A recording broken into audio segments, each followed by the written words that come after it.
السلام عليكم ورحمة الله. ازيكم عاملين ايه؟ كل سنة وانتم طيبين. النهاردة جاي لكم فيديو جديد، هنعمل مع بعض الكرشة بطريقة سهلة خالص وطريقة بسيطة جدا بإذن الله.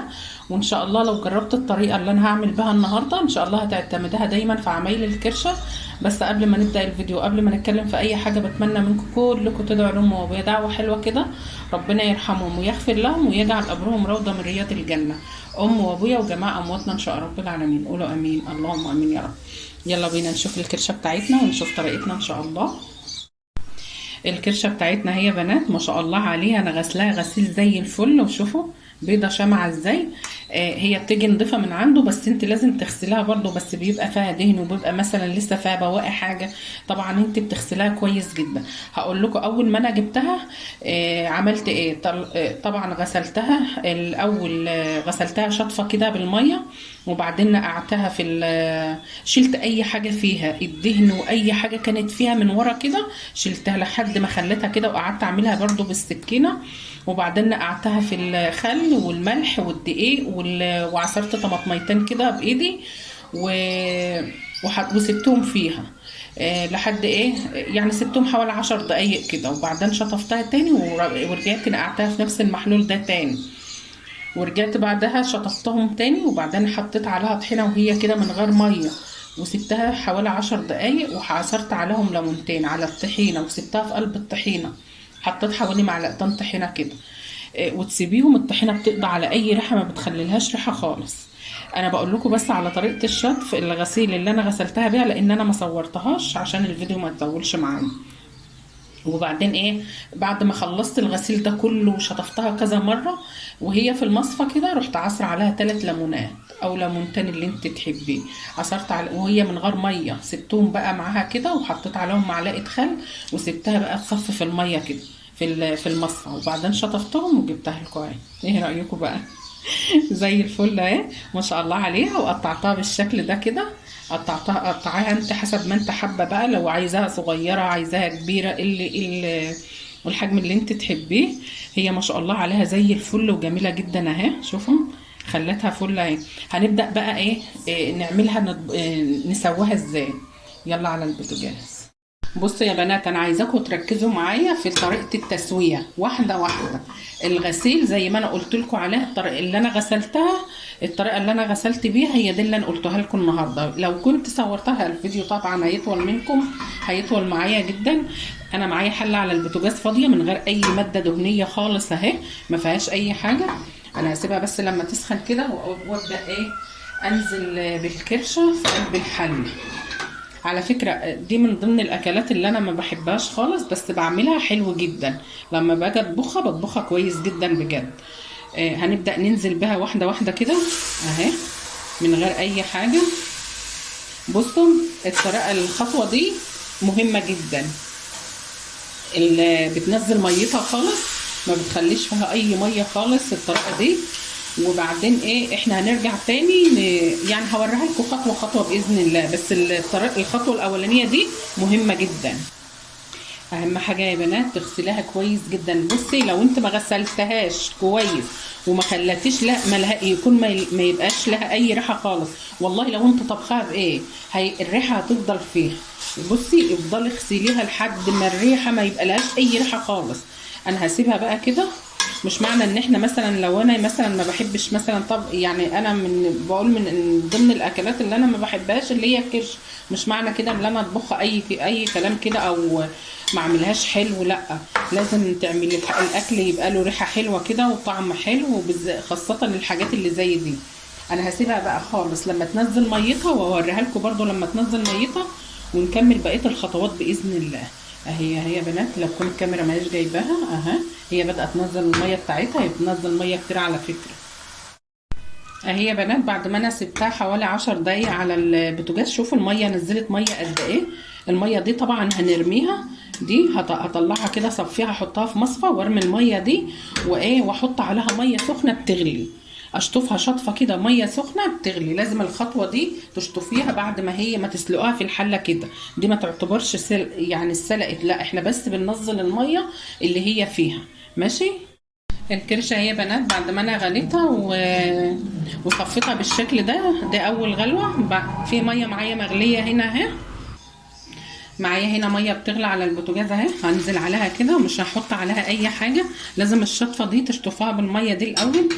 هزودها كمان ميه بتغلي واسيبها حوالي 10 دقايق في الميه دي او 7 دقايق كده في الميه اللي بتغلي دي، وبعدين اصفيها واقوم اسلقها بقى، ابدا السلق بقى اهي يا بنات. بعد ما انا سبتها حوالي 10 دقايق في الميه كده، لازم الشطفه دي اللي هي بعد الغليه، بعد ما بنسلقها من غير اي حاجه، لازم تعملي لها الخطوه دي علشان تطلع اي ميه واي حاجه فيها واي ريحه فيها. الخطوه دي مهمه جدا اللي هي الشطفه دي، من غير ما تولعي البوتاجاز. انا مش مولعه البوتاجاز زي ما انتم شايفين كده، هي ميه بتغلي، انا غسلت الحله اللي كنت سالقه فيها وبعدين سبتها كده 10 دقايق. الخطوه دي حلوه جدا وبتخلي ريحتها حلوه قوي. ماشي كده خلاص، هنبدأ نسلقها بقى ونشوف الحاجات اللي هنحطها عليها واحنا بنسلقها.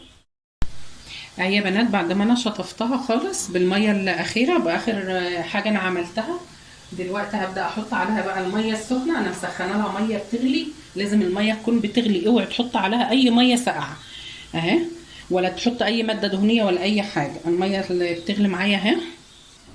دلوقتي الحاجات اللي انا بحطها فيها، بحط بصل وبحط طماطم وبحط جزر وبحط ورق لورا، واسيبهم يغلوا مع بعض كده حوالي يعني تاخد الربع التاني هسويه في الصلصه، وهوريكم الصلصه بتاعتها انا بعملها ازاي.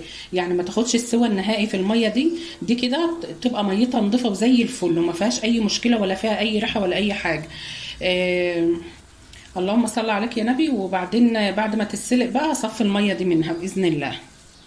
خلاص يا بنات كده هسيبها بقى تغلي خالص مع نفسها كده بالحاجات دي، بتدي لها طعم وبتدي لها ريحه حلوه قوي. وبعدين نكمل بقيه الخطوات باذن الله وتشوفوها معايا. بصوا يا بنات، انا سبت اللي هي الكرشه بتغلي في الميه هنا اهي، وفي الحله التانية دي هعمل التقليه بتاعتها. انا بشرت هنا بصله ناعمه كده بالشكل ده، اول ما تبدا تاخد لون اصفر كده هقوم ضايفه عليها حته توم، حوالي 7 فصوص ولا حاجه كده. ماشي، التومه بتدي لها طعم حلو قوي، بتدي لها ريحه جميله جدا اهي. حته تومه صغيره اهي من اللي انا كنت مفرزاها في التلاجة. اول بس ما تاخد لون هحطها علشان تاخد وتدي معاها مع البصل. بصوا يا بنات، هي لسه ما استوت، ما خدتش لون اهو، لسه زي ما هي. الكرشه انا عايزاها تاخد الربع التاني بتاع السوا في قلب الصلصه عشان يبقى لها طعم حلو كده باذن الله. والطريقه دي ان شاء الله هتعجبك والله باذن الله. يعني وانا بسلقها دلوقتي لها ريحه تحفه، ريحتها حلوه قوي قوي بجد والله، هتعجبك جدا. بصوا يا بنات، هي لونها بقى معايا بالشكل ده ذهبي كده. انا بس علشان الاذان هحط حته الفلفل دي، فلفله حاميه اهي قلبتها شويه معاها كده بالشكل ده كده. معايا هنا التوابل انا شلتها بس عن النار علشان ما تغمقش اكتر من كده. معايا هنا نص معلقه كزبره ونص معلقه فلفل اسمر وكمون والسبع بهارات، بتدي لها ريحه حلوه جدا. بصوا فيه اللي هو الحمص الطبيخ ده، لو كان موجود كنت عملته معاها، بس بصراحه انا سالت عليه كتير ما لقيتهوش، فقلت اعملها كده النهارده وخلاص. هتقلبي كل التوابل دي بس تكون الدرجه افتح من دي شويه. هتقلبوهم كلهم مع بعض بالشكل ده كده. الريحه تحفه، الريحه جميله جدا، ياخدوا بس يدوا مع الريحه كده. ومعايا هنا حوالي كيلو طماطم اهو، عاملاه ضرباه في الخلاط، هنزل عليه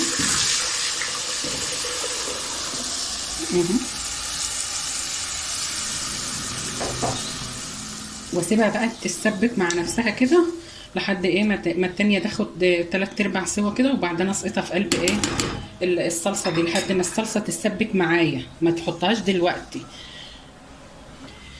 هسيبها بقى تتسبك. انا ما حطيتلهاش ملح ولا حطيت هنا ملح، لو حطيت ملح مش هتغف، هتاخد وقت في السوا.